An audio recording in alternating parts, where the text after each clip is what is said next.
Hello everybody and welcome to the channel. I'm Cassidy. If you're new here, it's really nice to meet you. If you are returning, thank you so much for coming back. I really appreciate it. So today we're going to be talking about The Outsider by Stephen King. And the same as the majority of my videos, massive spoilers throughout the entire video. I'll be doing an entire summary of the whole book and my thoughts while reading it. So if you have not read the book and you would like to with no spoilers, please click off the video and then click back on once you have read it. I'd love to hear what you thought. And if anyone is interested, this is the bookmark I was using while reading. There's its sprites being adorable. And as the same with all my videos, if you see me look down or off to the side, I'm simply referring back to the notebook that I wrote all my notes in. I don't want to miss telling you guys anything because this story is insane. There is also a TV show on HBO called The Outsider that's based off this book. So if anyone has seen it, I'd also love to know the differences between the show and the book. I haven't seen the show yet. So let's get into it. Alright, The Outsider by Stephen King. In red at the very top, it says, "This is bad behavior. I wouldn't have expected it of you." A living nightmare has come to Flint City, Oklahoma, as an 11-year-old boy is found brutally unalived in a local park, an unspeakable crime that rocks local law enforcement to its core as the most heinous atrocity anyone there has ever witnessed. Equally stunning is the identity of the prime suspect, Terry Maitland, one of Flint City's most popular citizens, as well as Little League coach, English teacher, and devoted husband and father. Detective Ralph Anderson, whose own son Maitland once coached, orders a quick and very public arrest. Multiple eyewitnesses and irrefutable evidence mean an ironclad case, until the investigation expands and horrifying new details begin to emerge. Terry Maitland seems like a nice guy, but is he wearing another face? When the answer is revealed, it will shock you, as only master storyteller Stephen King can. So my first impressions of the book actually don't come only from the back of the book. It also comes from the fact that I know it's kind of like a sequel to the Hodges Trilogy. When I was looking up if this book was part of a series, it was recommended that I read the Hodges Trilogy first, otherwise spoilers will come. So that's what I did. And because it is considered like a sequel, like is Holly in it? Obviously Bill's not because he is not alive anymore, but Pete took over for Bill. So is Pete in it? Is Jerome? And do they have a big part? Is it just going to be like a hi, bye? Or is it like a really big part of the story? Does Ralph Anderson have a really big part? Like I'm assuming he does considering his name is in the back. So now this section is called The Arrest, July 14th. Every section has a date on it so you know about how long it takes, and it takes almost 2 weeks for this entire book. Also, throughout this whole section in the book, it goes back and forth between the arrest of Terry Maitland and also all the interviews and statements by different witnesses. So, cops are in an unmarked van and they're heading to a baseball game. And now we go to the Mr. Jonathan Ritz interview and statement. He was the one who found the body. Technically, his dog found it, but he found the body. And I'm only going to give it in detail once because it is gruesome and I had to stop reading it for a minute after this. So if you don't want to hear how this little boy was unalived, please skip ahead a little bit because it's awful. So this little boy, he's I think 10 or 12. He was found in a secluded area in the park. His pants and underwear were at his ankles. Parts of his flesh were ripped out, like someone had eaten it, bitten the flesh. His throat was ripped out, and there is a tree branch up his butt. There's also semen covering the body. The tree branch is bloody, and there's a bloody handprint on it. So, it was awful and gruesome, and it makes more sense why this arrest is so public, because it's such a horrible thing. But yeah, that is how Frank Peterson, the little boy, lost his life. So now we're back at the cops. They pull into the baseball game. It's like a little league baseball game. Ralph Anderson worries that the arrest is too soon. However, Bill Samuels, who is the district attorney, he wants it to happen now. However, despite the fact that Anderson believes it's too soon, he was also the one who decided to make this arrest so public and to happen in front of like 1,500 people who were watching this game. Which, that's just a lot of people for a Little League game. But, you know. Now we are in the Mrs. Arlene Stanhope interview and statement. She saw Frank Peterson, the little boy, walking his bike. There was a broken chain on it. And Terry Maitland came up to him and he offered him a ride home. Frank Peterson got in the van. It's also important to note that both witnesses noted a white van, not like a company van. There was nothing on the sides of it, just a plain white van. The previous one, Mr. Jonathan Ritz, he noted the van at the crime scene. And then Mrs. Arlene Stanhope, she saw that Terry was driving this van. Terry's in the middle of coaching the game, and the little boy that's up to bat, he's not the best at baseball, but Terry wants him to succeed so bad, and he knows that it'd be such an important day for him if he was able to, like, get a home run. Then he gets arrested, and he doesn't know why, and it seems really believable that he genuinely doesn't know why he's being arrested, and especially in so publicly. Now we're in the June Morris interview and statement. She's a 9-year-old girl who saw Terry that same night that Frank lost his life. And he had a massive bloody nose. There was blood all over his face and his clothes. Then he got in a van and drove away. After Terry gets arrested, he is also now in the unmarked van along with the cops. And he tries to give Ralph the alibi. He knows Ralph because, as the back of the book said, Terry coached Ralph's son in Little League. So he tries to give Ralph his alibi, and Ralph just says that they'll knock it down. Terry is also so mad. He knows he didn't do anything wrong, and yet he was arrested so publicly.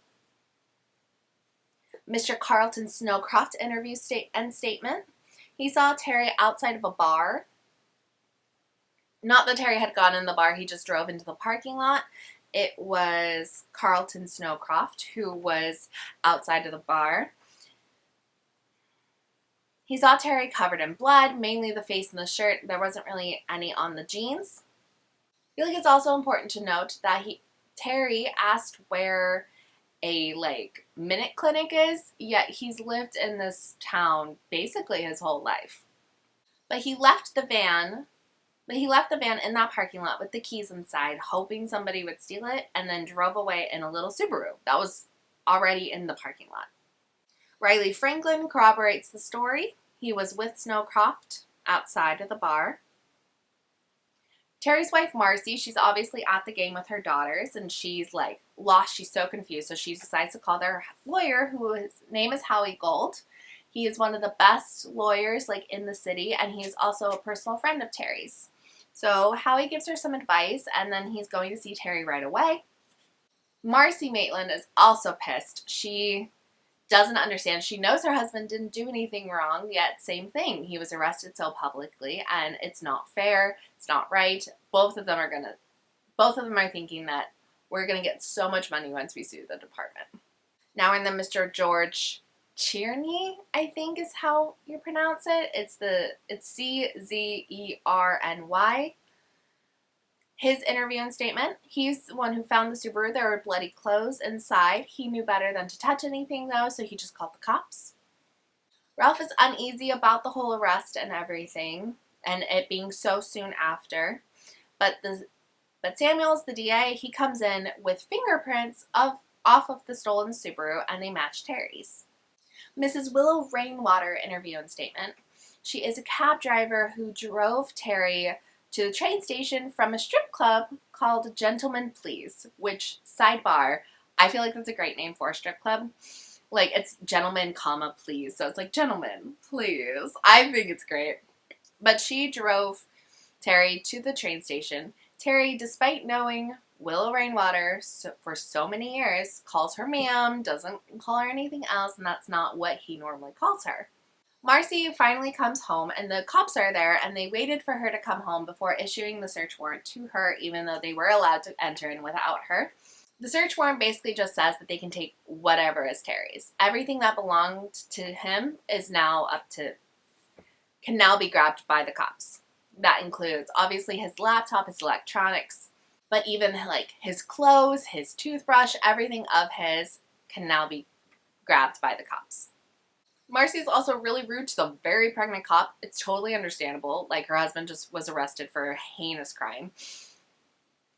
But, yay. Like, this lady is, like, gonna pop in, like, a week. And only reason she's there is because the department is so short on detectives. One of them's on vacation. She's supposed to be on maternity leave, this one. And then Ralph was doing the arrest. So, but, like, literally, like, 9.5 months pregnant. And Marcy's so rude. Again, super understandable. I would probably be way meaner, but still. And then, of course, as they always do, reporters show up and they want to know if Marcy knew anything. Her daughters aren't with her right now. They're with a friend. So luckily, the daughters don't have to see all of this or see all their dad's things being taken away. But yes, the reporters are always very annoying. Now we're in Mr. Claude Bolton's interview and statement. He's a bouncer at that same strip club. Gentlemen, please. He saw Terry. They spoke for a minute. He saw Terry call a cab and noted that Terry had a long pinky nail, like a coke nail. And when they shook hands, that nail accidentally scratched Claude. During Terry's interview that Ralph and Samuels are just now doing after the arrest, Terry is able to easily get under Ralph's skin because they know each other and because Terry coached Ralph's son, and so Ralph is very much on high alert because he thinks that this man who did such heinous crimes had hands on his son and is pissed. So Terry's able to easily get under his skin by just talking about his son. Also note that Ralph's son Derek, he is not in town right now. He's not in town throughout the duration of the book. He's off on camp, but when he hears the news of his favorite teacher and favorite coach being arrested for something so horrible, he doesn't believe it, and he knows that Terry could never have done something like that. And he's really upset. But the parents, Ralph and his wife Jeannie, they make Derek stay at camp. Ralph also notes that Terry doesn't have a long pinky nail. Samuels is just like, he cut it. Like, it's not a big deal. Like, why are you hung up on that? Security footage comes in of Terry being at the train station, but the lawyer comes in. Ralph finally has enough, and he loses it on Terry. Not physically, but, like, just yells at him. But Howie and Terry have their privacy, as they are legally have their right to have. And Terry gives his alibi. It's rock solid. He was at an author panel. He was out of town at an author panel. Then there's the author autographs, and then dinner. And he was with 3 other English teachers the entire time. So the cops messed up big time. But this little boy was sodomized, and he had his throat ripped out, and the cops want answers. Now we're on the section called Sorry. It is July 14th and 15th. So Alec Pelly, he works for Howie Gold, the lawyer. He goes to pick up the daughters, the Maitland daughters, from the friend's house that they're staying at, and he drives them over to their place. But of course, the reporters are still there. Alec does his best to make sure that the daughters are not in their eye. He makes them put towels over their faces so their faces aren't shown, and he tries to talk to the reporters. Like, he doesn't get out of the car he's in, but tries to, like, divert attention away from them until they can get inside. Ralph goes home and he talks to his wife, Jeannie. Jeannie 100% backs him, thinks that he's right, that Terry did something bad. And she believes this because Ralph is so sure, and she knows that he's a good cop. She also agrees with the way that he arrested Terry and wanted him to get Terry away from those kids as soon as possible. They could have done so earlier, though, like before the game started, but I digress. Ralph, however, is unsure because Terry's alibi is pretty rock solid. The 3 other teachers all corroborate his story, and you could probably get 1 person to lie for you, but 3? So they're like, did he get someone to, was he in on it? Did he get someone to do the unaliving, or did he get someone to be with these teachers all day? And it's like, if you're gonna find a clone who is going, like, why walk around town with your face everywhere? It's stupid. their reasonings are stupid for how Terry could have done it. Now we go to Fred, Arlene, and Ollie. They are the father, the mother, and the big brother of Frankie Peterson, the boy who died. They just had a bunch of people over, bring a bunch of casseroles, and basically like congratulate this family on the cops finding out who did it and making the arrest. Like, I get wanting to be there for this family, but I don't know, congratulating them for it seems weird. They still lost their son. Just because the person who did it is arrested doesn't mean that their son's back. But they brought food. Arlene, the mom, she like loses it, which so fair. She lost her little boy.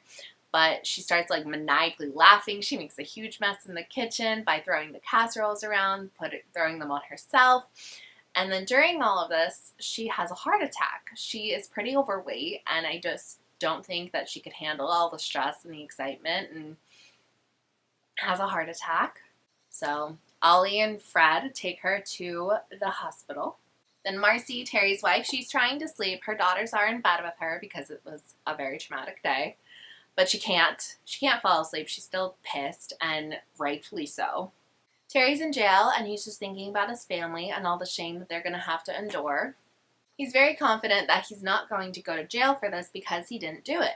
But there will be people who think that he just got away with it, no matter what, and they're going to have to endure a lot of shame. Alec goes to the city that Terry was visiting to get evidence that Terry was there, and he finds it.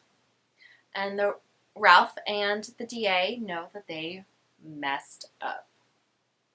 Arlene unfortunately dies in the hospital. So this family has so far lost 2 people out of 4.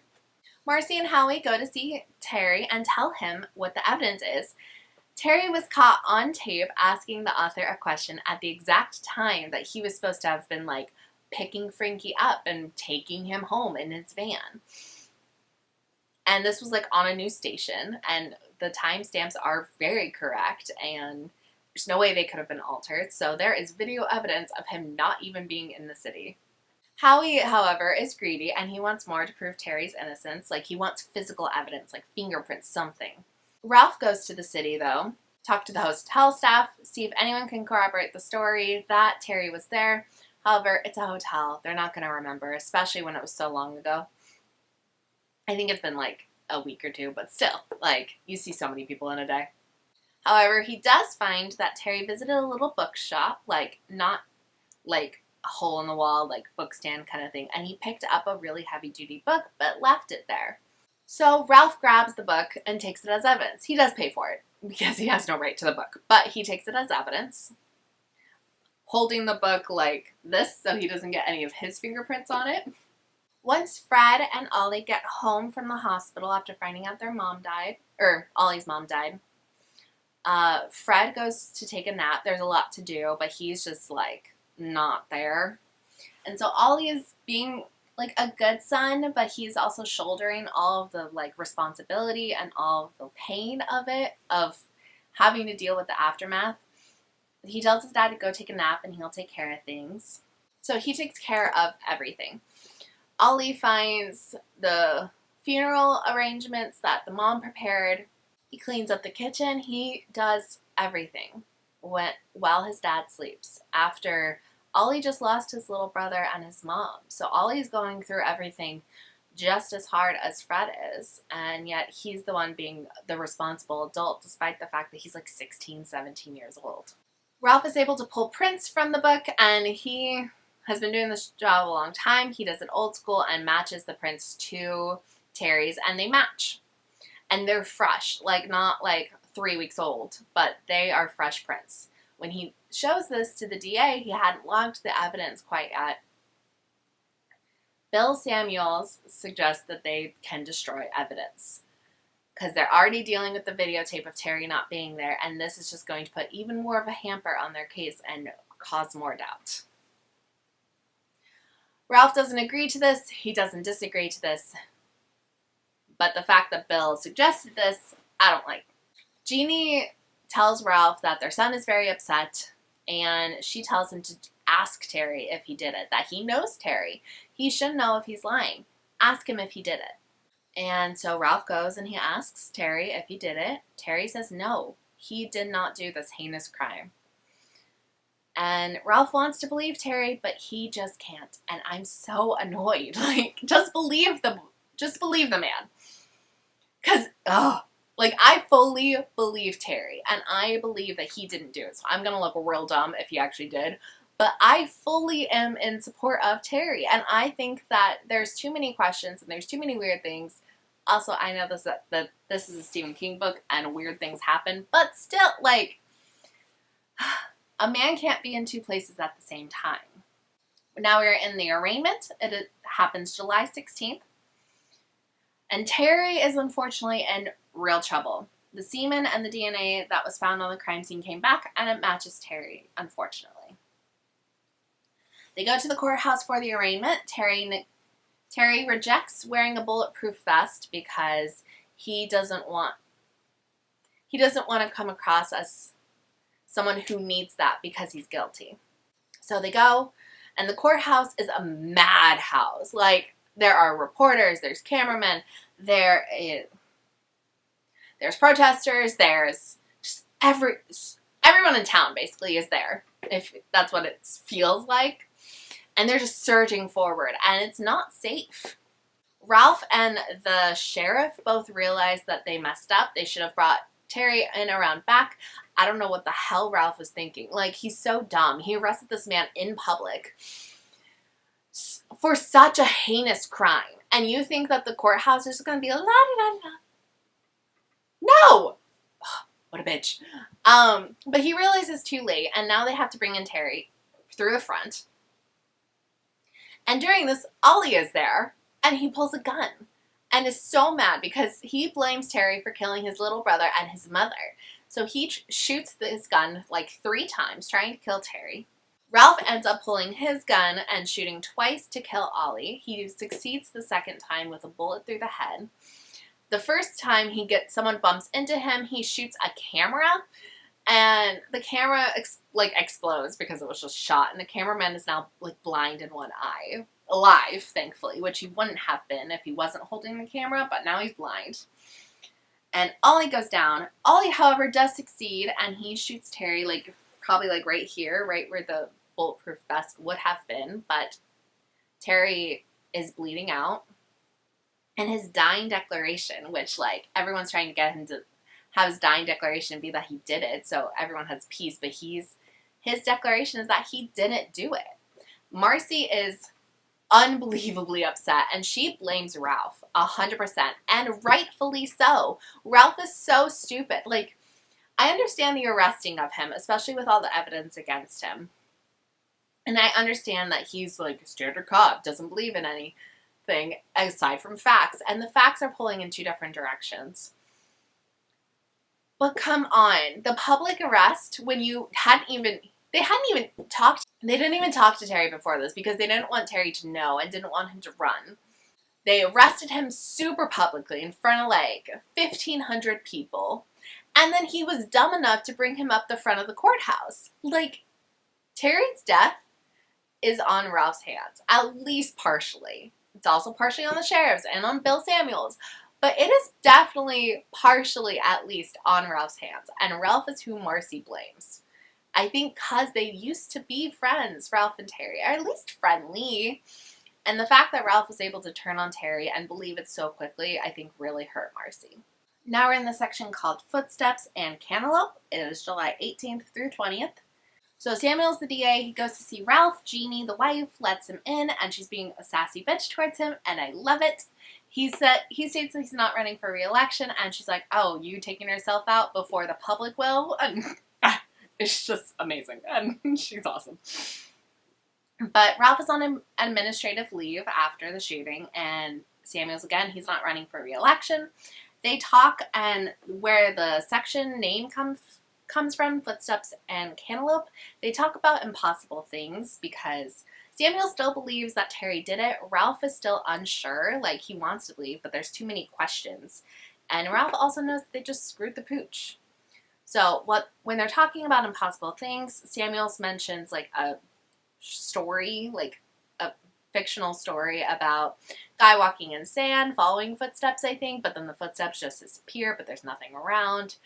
And then Ralph's story actually happened. He bought a cantaloupe. It looked really good and juicy from the outside, but he cuts into it and maggots come out. Like, it's just filled with maggots. But there's no hole on the outside. There's nowhere maggots could have gotten in. It was a perfect cantaloupe. So Grace, who is the younger Maitland daughter, she wakes up screaming. The older daughter, Sarah, wakes up screaming as well. She states that she saw a man with a Play-Doh face and straws for eyes outside of their window. Mind you, they're on the second floor. So the mom, Marcy, she's just convinced that it's a nightmare. Jeannie asks Ralph if he would ever believe in, like, the supernatural. She's much more open to that kind of thing, but Ralph just states no. Fred, the man who lost everything, his wife Arlene, his two sons Ollie and Frankie, he goes out to their backyard one middle of the night and decides to hang himself. However, his neck doesn't snap and he doesn't die right away, and he regrets his choice. When he is trying to save himself somehow, he sees a man with straw for eyes watching him. Neighbor hears a gunshot and she's like, oh my god, Fred shot himself.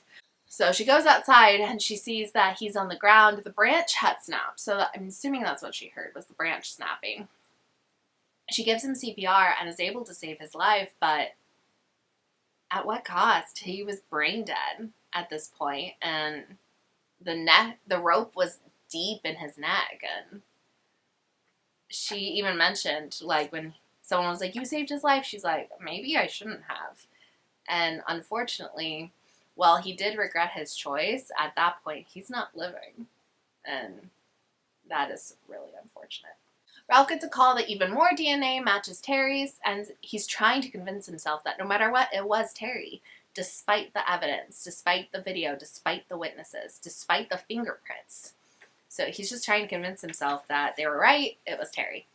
But he can't let it go, so even though he's on administrative leave, he goes to the station to look at a piece of paper that was found in the van, and it ends up being like a pub flyer menu for, they don't figure this out right away because it's ripped, but it's for Tommy and Tuppence, I think.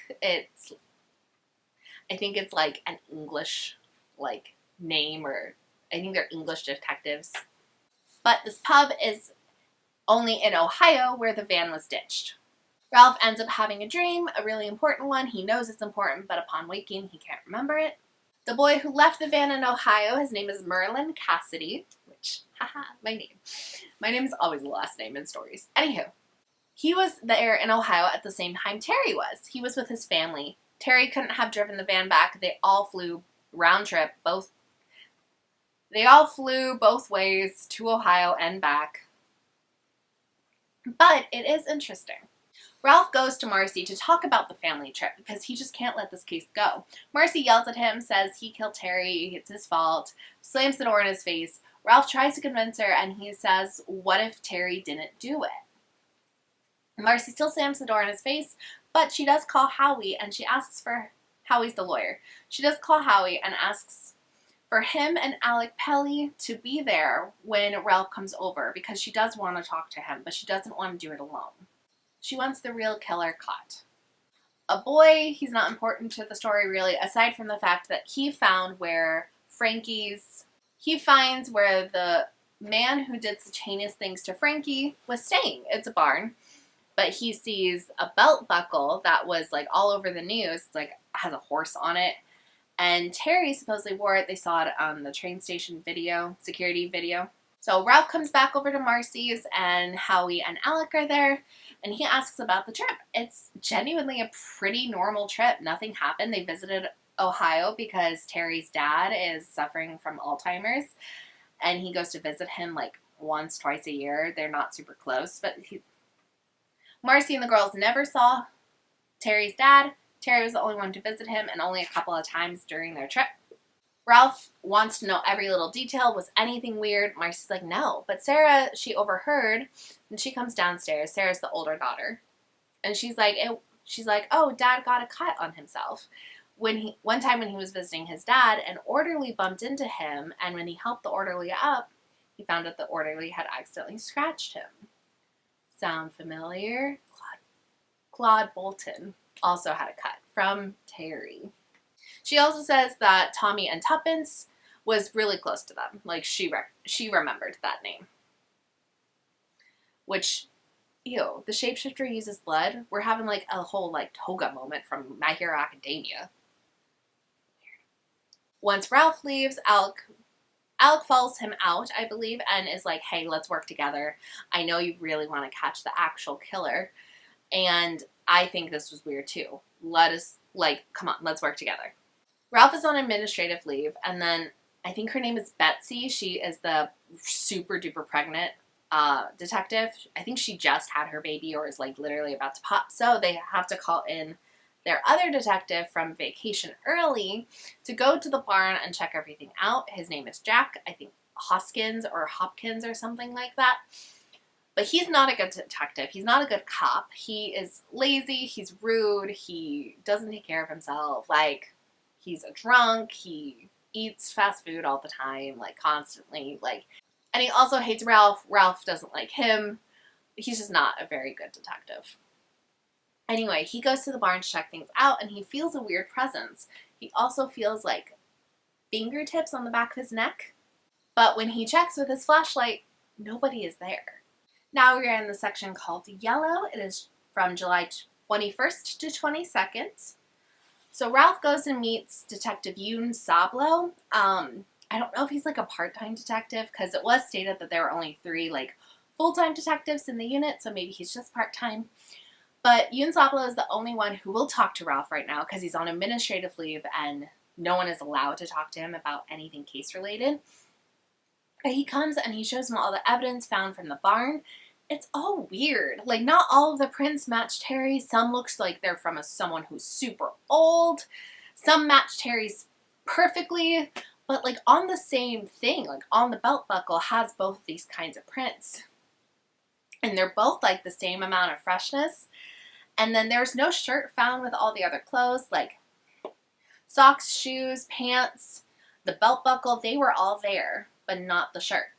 Also, there's some, like, black ink-like stuff on the hay in there. It's gross and just, yeah, weird. This is also when Ralph remembers that the bouncer from the strip club, Claude Bolton, he also got scratched by Terry, just like Terry was scratched by the orderly.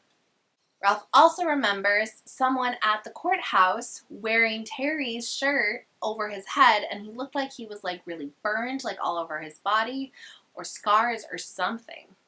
So he goes home and he watches all the recordings from just the courthouse from that day that Terry was shot. And he can't see this man that he saw. He knows he saw this man. He can't see him in any of the recordings from any of the cameramen, from any of the news stations, which is just weird. Jeannie is also really concerned about Ralph. She asks him if he'll just drop it, and she's also fully on board with this being a supernatural thing. She's like, there's no other option. Ralph is like, it's not supernatural. There's no such thing. I can't believe in the supernatural. And Ralph also can't let it go. He needs to know if Terry did it and how, or if someone else did it. Because if someone else did it, they're just going to do it again. Ralph also has Ralph also has Howie and Alec over, and Yoon Sablo, he's on Skype, and they all share info trying to find the answer. They all also watched all the recordings, and a few of them do remember the same man. No one can see him. No one knows where he is. The man with the straw eyes then visits Grace, the younger Maitland daughter, once again, in her dreams, supposedly, and he has a message for Ralph, which is just, stop. You need to stop this. This man is also so mean. He tells Grace that he's super happy, that she's sad, like it's perfect, that she's just a crybaby, which makes her cry more, and he's just being mean. So Grace doesn't know Ralph's number, but she does remember that he came over when Howie was there, and while she doesn't know Howie's number off the top of her head, obviously there's no reason for her to, she takes her mom's phone and calls him and to give him the message to the police officer. So Howie and Ralph then come over to listen to the whole story of what happened. Al decides to call Bill Hodges. They had worked a smaller case together. The first case that you read Bill doing in Finders Keepers, the second book in the trilogy, with a plane and all that. But when Bill doesn't answer, he calls Holly. Or I think he calls Finders Keepers the company. But Holly answers, which, yay. She gives Alec the really sad news that Bill is no longer alive. But Alec offers the job to her, and she accepts. And the job is to basically just go to Ohio and do some recon about when Terry was there and the pamphlets and everything. So now we're in the next section, which is just titled Holly. It is from July 22nd to 24th, and I'm so happy that she's there. So Holly makes plans to go to Dayton, Ohio by herself. Jerome is in Ireland with his family, and Pete is on a fishing trip. So she has to do this all alone, unfortunately, but it's just recon, so she's good with it. So Holly visits Tommy and Tuppence and gets the exact date that the leaflets were passed out. Merlin Cassidy, the young boy who stole the van, he saw all the leaflets being passed out. So she knows that the date that they were passed out is the same date that the van was left there. Gets the exact date because the owner remembers because it corresponded with the day before they relaunched or reopened. And then Terry arrived in Ohio 2 days later. After doing a little bit more research and talking to local cops, Holly is very confident that the van was stolen that same day that it was left there, so before Terry even arrived in Ohio. She then tries to see Terry's father in the memory unit ward of the place he's staying at. But she gets ushered out right away. They've dealt with enough, and they assume that Holly is actually a reporter. She's curious why that's so.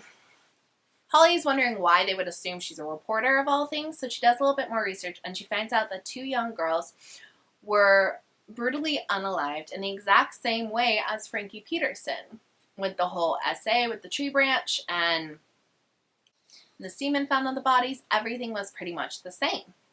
And the man who was arrested for it, his name was Heath, and he worked at the memory care unit. Holly decides to follow one of the nurses home to get more info, and she bribes the nurse to talk to her. This nurse is like living in a trailer home, addicted to cigarettes, so Holly knows that she can bribe her pretty easily. I think she does it with like $100 or something like that. Basically, just the nurse talks about that the nurse just talks about Heath, the man arrested for these crimes. He was out of town on vacation. He was visiting his mom. And him and the mom swore up and down that he was there all weekend, but no one believed them because everyone saw Heath in town. He even visited memory care unit.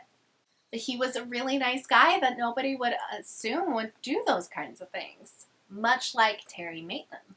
It's also revealed that he was the one who slipped and fell and that Terry helped up and Terry got a scratch from. Holly doesn't believe that Terry unalived Frankie, and she also doesn't believe that Heath unalived those girls. And she is coming down in person to tell them everything that she found. We are now in the section called Visits. It happens July 25th. And Jack, he is the bad detective that we don't like. He is on the toilet pooping when a figure kind of moves the shower curtain, not enough where you can see his face, but enough that you know someone's there. And he says that he gave Jack skin cancer. But he'll take it away if Jack does exactly what this man says.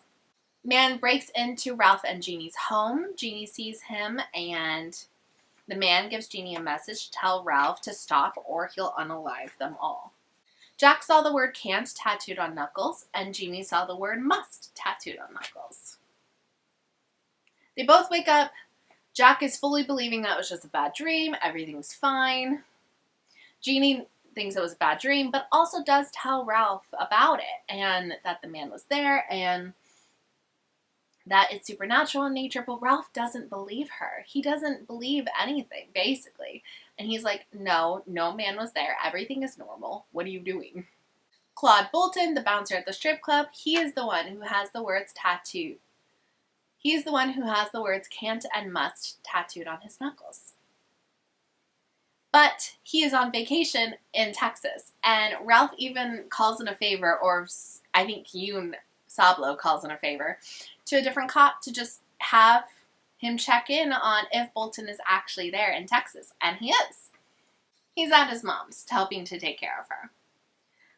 The DA, Bill Samuels, he decides that he is going to join this meeting with Holly. And now we are on the section Macy's Tells Gimbals. It also happens July 25th. Before Holly leaves Ohio, she wants to visit a couple of places. They're dark, creepy, kind of evil in nature. Like, those are the vibes they present, and she takes photos of them, and she believes that the man who did all these horrible things stayed at these places or at least visited them. She makes it down in time for the meeting, and she's really nervous about presenting all of her findings. She's not the one who normally talks to people. Bill Hodges was always the one who handled that, and now Pete is the one. But Bill was like a master of handling people, and she knows that she's not at that level, and she's really nervous because she needs everyone to believe her. We find out that Heath's case went very much the same way as Terry's. There were multiple eyewitnesses. They all said he was covered in blood. He stated he had a bloody nose. Security cameras even showed that he was in town when he claimed to be out of town. Then everyone around the table summarizes basically what they know and what's happened to them, and Holly is the last to go. Ralph and Samuels are both very resistant to the fact that anything supernatural could be going on because they're idiots. I mean, if it looks like a duck and walks like a duck, you know? We also find out that Jack's skin issue is just getting worse and worse, at least according to the creature he saw. But everyone around him is just saying that it's a bad sunburn and he needs to learn how to put on sunscreen and probably put on aloe vera to make it better. It's finally Holly's turn to present, and before she presents all of her findings and talks, she wants to show a Mexican film where the villain in it is called El Cuco, and it's basically the same thing that they're dealing with now.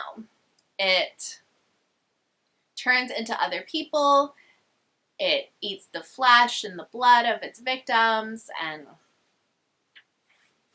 I believe the creature in the film sleeps with the dead. Like, not sleeps as in has fun, but like just literally sleeps next to the dead.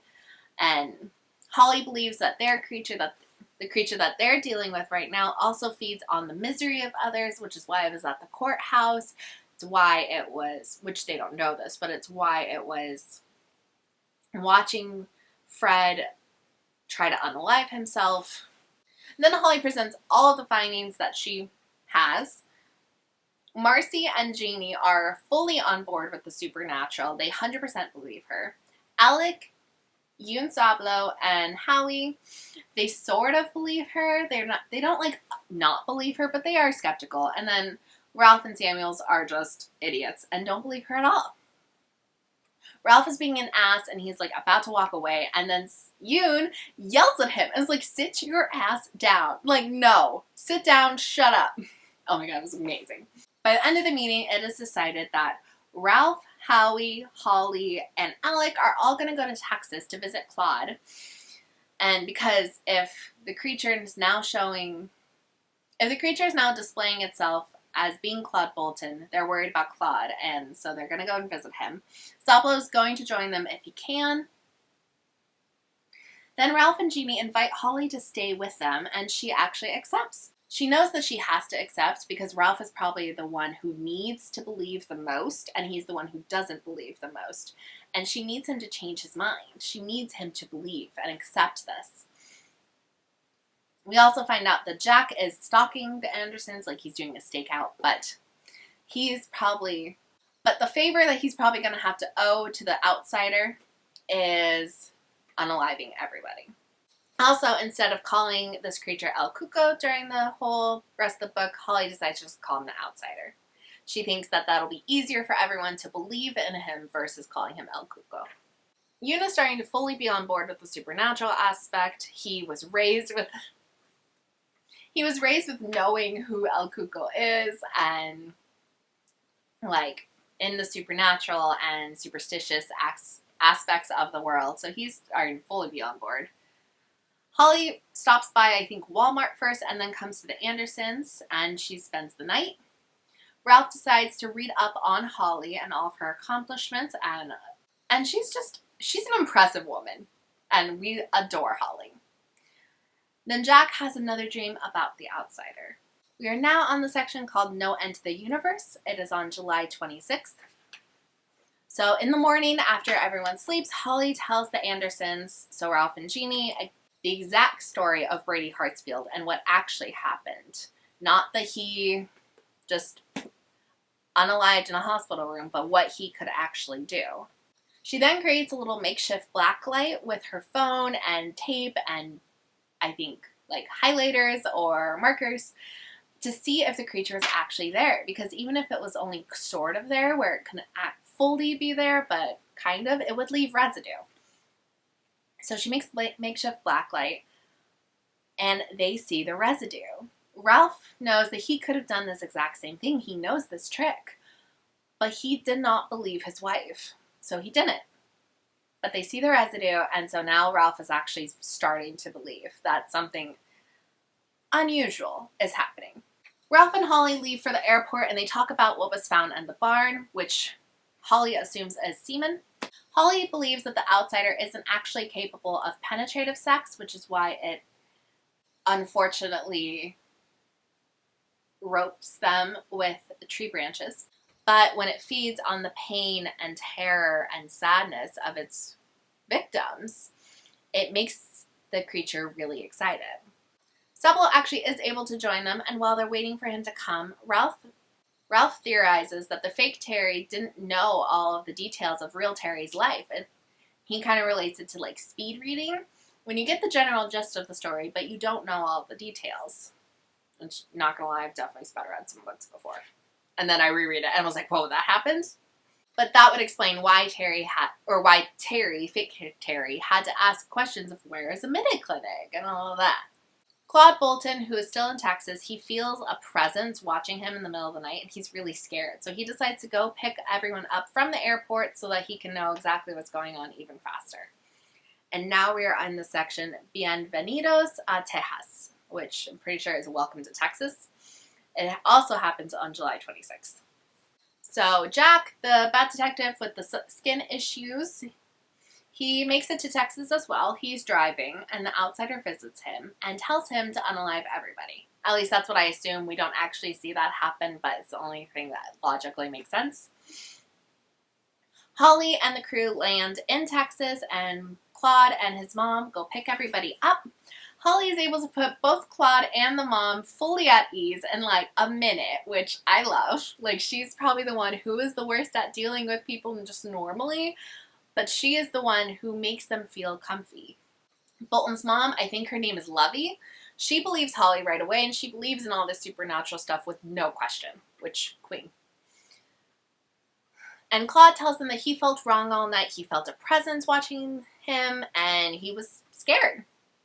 Holly is able to get the mom on her side right away, and she sends Claude away to get some food because they don't want them to hear the plan or them talking, because they worried that whatever Claude knows, the outsider will automatically learn. And so they talk about the creature in another body. Or, well, changing his body to fit someone else's. Jack is staking out an area, and this is an area where if they all come, then he's going to unalive all of them right away, and then all of his skin issues will be fine. And if they don't come, he doesn't have to unalive them, but his skin issues will still be fine. While Claude's away, the mom, Lovey, tells the story of boys and men who died in a cave, and that's likely where the creature is sleeping because it's around the dead. But boys had made it into a cave, got lost, everyone tried to rescue them, but the cave collapsed, and they all died. Holly tells everyone not to tell Claude what they talked about because, again, she fears that whatever he knows, that the creature will know. They decide to leave Yoon Sablo with the Boltons so that if any crimes do happen with Bolton's face, then Sablo is there to be like, no, he was here all night. So he sleeps out in the gazebo. But the group decides that they need to go to the cave the next day and stake it out, look through it, see if they see the creature. So they all stay in a little motel. It actually happens to be the same motel that Jack is staying in. But Holly goes to visit Ralph in his room, and she tells him that you need to believe. Whether you believe or not, you can't be saying if he exists, if he's actually real. For tomorrow, like the day that they're going to the cave, you need to believe. Which, the way she's able to, like, stick up for herself and stand up for what she believes in now, like, Book 1, Mr. Mercedes Holly would never have dreamed of being able to do this, but she's amazing, and I love her. She's grown so much. We are now in the section called the Marysville Hole. It happens on July 27th. Marysville Hole is the name of the cave. So Jack is determined to get rid of his skin issues and fix everything. So he drives out to the cave, rifle in hand, waiting for them, waiting to unalive all of them. He's very excited about unaliving Ralph because he hates Ralph. The crew picks up Sablo from the Boltons, and then they head to the cave where Jack is waiting for them with a rifle, which they obviously don't know, but he's there. He shoots and misses Ralph, thankfully, but then he offs both Howie and Alec. Boo! Hate him!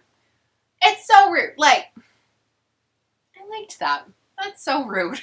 He also shoots Sablo, but thankfully only in the arm, and he missed because a rattlesnake, apparently real annoyed with him just making too much noise, and bites him in, like, the leg and the arm when he tries to, like, hold on to him, like, repeatedly, which, go rattlesnake. Hell yeah. Yoon Zablo's elbow is broken, unfortunately, but he's still able to give Ralph and Holly cover. So they run, and they end up meeting Jack because he, again, wants everything taken care of. He wants his skin issues to go away. So they meet up with Jack, and Ralph kills him. He doesn't really want to, but he knows that there's no other option because it's either them or him. And Ralph, of course, chooses himself and Holly. They then make it into the cave. And they're both really scared, but they're determined. They know they need to finish this. The outsider starts to talk to them. And we learn that he doesn't even know if there's any other creatures out in the world like him. During their conversation, I think Holly mentioned something about Brady or something like that. And he gets really excited thinking that there's another creature out there that's like him. Ralph wants to shoot, but he can't because he's scared of the cave collapsing again, and while he might take this risk if he were alone, Holly's with him, and he doesn't want to hurt Holly. Holly then taunts the outsider, like calling him names. I think she basically calls him, like, impotent and, like, a child lover, and just taunts the hell out of him. So much so that he comes up to her to, like, attack her, but she, like, whacks him in the head with the happy slapper, which, again, is just, like, a sock filled with ball bearings. Was Bill's, like, weapon of choice. It was also the same weapon that Holly used to beat Brady the first time around in the first book when he was trying to bomb the concert. So she just beats him. And then worms escape out of his head. Blech. Gross. The worms are, like, looking for, like, a new host, but thankfully Holly and Ralph are both able to, like, get out of the worms' range before they even come close to them. And the outsider and the worms all die. So then they meet up with Yoon outside of the cave, and Ralph decides to stay where they are. The van or truck that they had, like, rented out, like, blew up because of Jack, and so they know that cops are about to come, so Ralph decides to stay. Well, Holly decides to drive Yoon to the hospital. First she goes to the Boltons, and he gets some medicine and some, like, bandages, and Holly also tells them the cover story. And then goes to the hospital. And then they all agree on a plan that includes clearing Terry's name. And everyone's involved, including Bill Samuels. Yay! Terry deserves to have his name cleared because, again, he didn't do any of that. And he was wrongfully unalived by Ollie, which, of course, Ollie didn't know any better, but still. So I'm happy that they're able to clear his name. And in the last section, which is called Flint City, and in the parentheses it just says after. So there's no date. They all come home with the plan. The story that they come up with holds. And as Holly stated, and everyone knows to be true because they've all seen it, the story doesn't have to make complete sense, just enough. And the facts and evidence have to be just there enough for that story to make sense, even if the story is not completely true. So the story that they come up with is that they all go to visit Claude to go over the Terry case and talk to him again. But then Jack lures them all out to the Marysville Hole, and he has the intention of unaliving Ralph, but then he unalives Howie and Alec and shoots Yoon in the elbow. And then Ralph was able to turn the tides and unalive Jack. And then Bill Samuels, the DA, he states on record, on TV, like a press statement, and he is stating it in front of all the cameramen and reporters that he's not running for re-election, so he can be completely honest. Terry was innocent the whole time, and the facts would have come out if the case had continued. The prints were planted, the DNA is corrupted, and the eyewitnesses all recanted, aside from 2. The older lady who saw Frankie get into the van with Terry, and then the little 9-year-old girl who saw his bloody nose. All of the really credible eyewitnesses recant their story and recant that it was Terry that they saw. So if the trial had actually gone on and Terry hadn't been unalived, Terry would have walked free because he was innocent. Bill Samuels, while kind of annoying for most of this book, knows how to do his job very well. And then it ends with Ralph and Holly just both being there for each other. Happens like weeks later, but Ralph has a nightmare about like worms coming out of him. He calls Holly and she is able to calm him down, and he does the same for Holly when she has nightmares. And they're just there for each other, and they have now a bond and a connection that won't ever break because they've experienced something together that only they experienced. And that, my friends, is the horrific story of The Outsider by Stephen King. Please let me know what you guys thought in the comments down below. If you've read the book, did you have the same thoughts as me? If you've seen the TV show, what's different? What's the same? Did you like it? Did you hate it? Just tell me what you thought. I'd love to hear. If you enjoyed the video, please leave a like, subscribe if you're new, and I'll see y'all next time. Bye!